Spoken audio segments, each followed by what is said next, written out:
Hello everyone, welcome back. So this time we're going to be doing another example dealing with taking a distributed load and reducing it to a single force. So how do we do this? Well, let's look at it. So until you really learn more about centroids, we're really only going to consider rectangular or triangular loading diagrams. Luckily for you, these are shown on the inside cover of your back of your book. For rectangular diagrams, rectangular loading, it's just at the center. We apply the force at the center.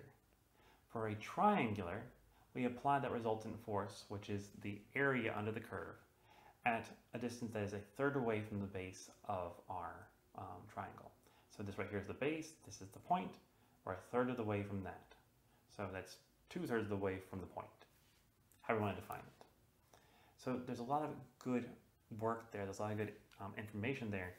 And there's a lot of different shapes that you can just look up online. However, you gotta know how to do integrals because sometimes the shapes are crazy or it's just given as a function. So don't forget to look at the inside cover of your textbook. Also realize that sometimes there's multiple shapes. You might have a rectangle and a triangle added together. You have to figure out how to deal with that. How do you do it? Well, you just find the area. Honestly, if you're gonna be, I'm not gonna be mean to you, you find the area under the triangle. That's resultant force. And then you multiply each of those areas by their centroid. Okay, that's too much to say right here. I should show you rather than just speaking to you. So let's do it, okay? So, right here, we see that we have a distributed load that's 400 pounds per foot. And we have another one which has a max of 600 newtons per meter. And it's got a slope of 100x. So it rises 100 newton per meter every meter. Now, if we want to find the resultant force, well, how do we do this? Well, it's not too terrible. It's just the area of a rectangle, which is width times height. So 400 pounds per foot times 10 foot is just simply 4,000 pounds. For our centroid, we can look in the back of the book and it says it's at the center. So it would be 5 feet from the edge.